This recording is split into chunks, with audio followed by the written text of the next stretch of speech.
magical dog might be destroying the universe, and you're the only one with nothing better to do than to stop it. In Super Cane Magic Zero, are rocks and flaming pastries a good meal for two?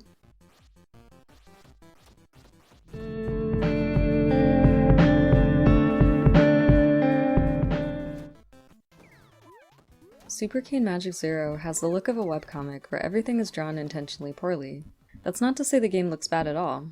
The style is consistent and contributes to the aesthetic of randomness that permeates the game. We both enjoyed the look of the game, but recognize that it might not be everyone's cup of tea.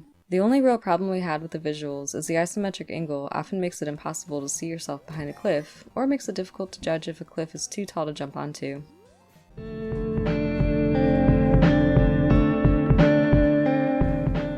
Super Cane Magic Zero is an action RPG with a heavy emphasis on exploration.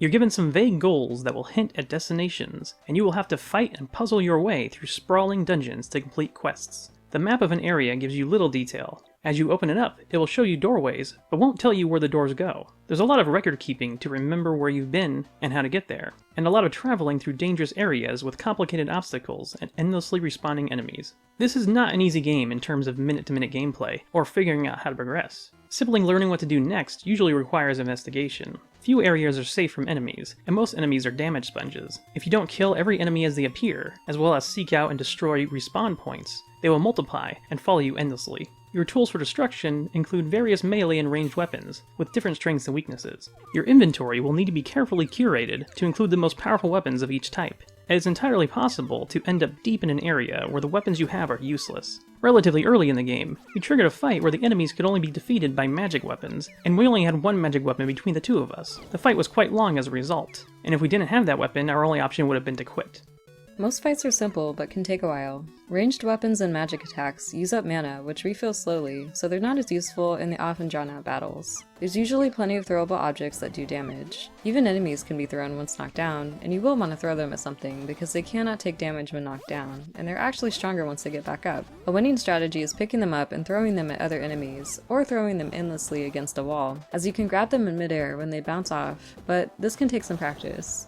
Getting knocked down yourself is a nightmare, as you will need to mash a button to get back up. Some common enemies will knock players down very easily, leading to a loop of mashing buttons over and over, perhaps until you die. We played on easy, which gives you unlimited lives. We can't imagine playing on harder difficulties that limit continues, as we died quite a bit.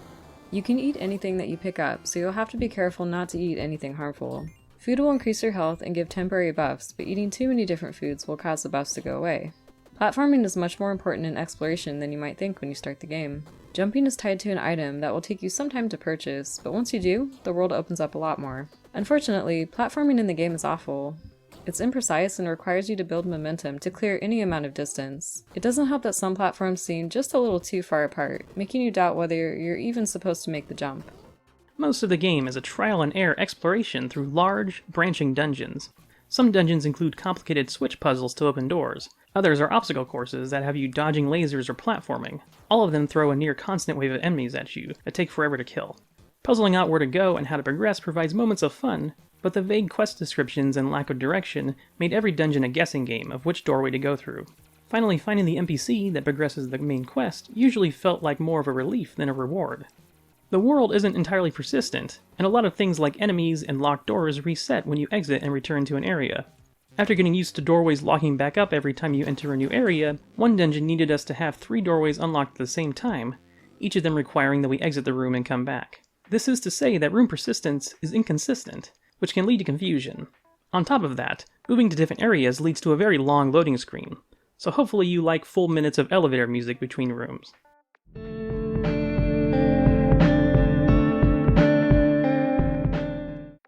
Very little changes between playing co-op and playing solo, to an annoying degree.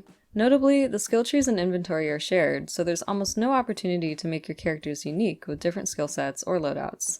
The multiple skill trees are confusing in their own right, as everything seems to upgrade the same few vague stats in slightly different ways.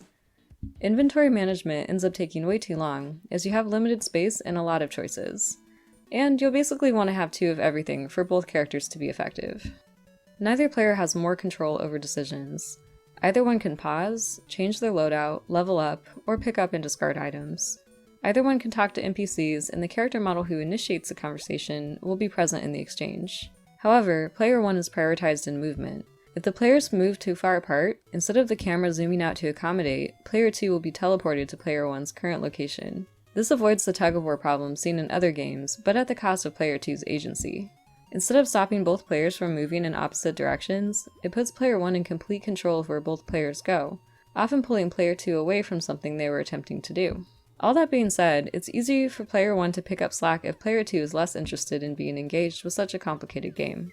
If one player prefers to just come along for the ride because they enjoy the combat or the aesthetic, it's entirely possible for them to join without being dead weight, at least when playing on easy. It's unclear how saving works in Super Cane Magic Zero. As mentioned earlier, rooms are not entirely persistent, but some things do seem to save occasionally. When you continue a game, it always starts you on the overworld map, no matter where you were when you turned it off, and moments that progress a story usually return you to the initial hub world, which was the only indication to us that our progress was saved. Dungeons are large and complicated with no checkpoints.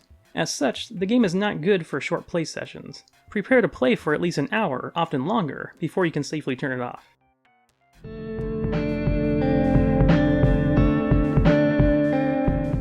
The story embraces the same randomness that inspires the rest of the game, which makes a relatively simple plot still difficult to follow. You're tasked with bringing together a collective of wizards to save or possibly defeat a magic dog after his wizard dies. Like much of the rest of the game, the goals are vague. It's not clear why you're the one risking life to find the wizards, or why everything in the world is motivated to kill you, but it is clear that you're not supposed to take the story seriously. So little of what you do in the game serves the story anyway that it's very easy to forget what your ultimate goal is.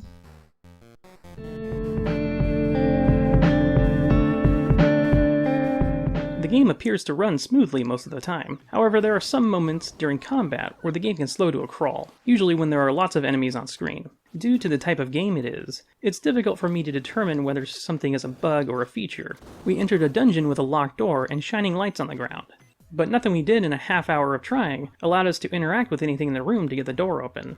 Because the game is difficult throughout, I'm giving it the benefit of the doubt, and will assume that it was simply a puzzle that we couldn't figure out. I'm almost positive, however, that at least one quest refused to trigger, based on the limited research I can manage. Other than that, there were no technical issues that forced us to turn off the game or force the game to turn itself off.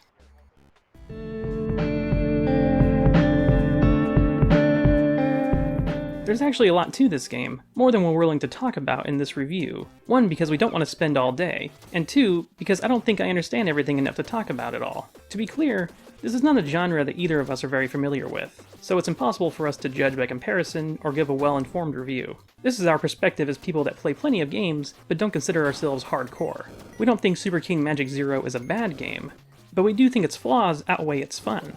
It looks good, it's got a great soundtrack, and there's plenty of game for people to sink their teeth into if they're interested. But the gameplay is a real slog, with never-ending enemy spawning, repetitive, slow combat, frustrating platforming, and almost no guidance on where to go at any time. For people who love diving headfirst into games that require your attention, or exploration itself as a puzzle, that part of the game might be great. But this is not a world that's interesting to learn about. The game doesn't do a good job of making you want to explore and discover its secrets. Everything between points of interest is such a chore. The co-op implementation is appreciated, and playing with a friend might make it more palatable, but unless this sort of dungeon exploring is your bread and butter, this is one we would not recommend.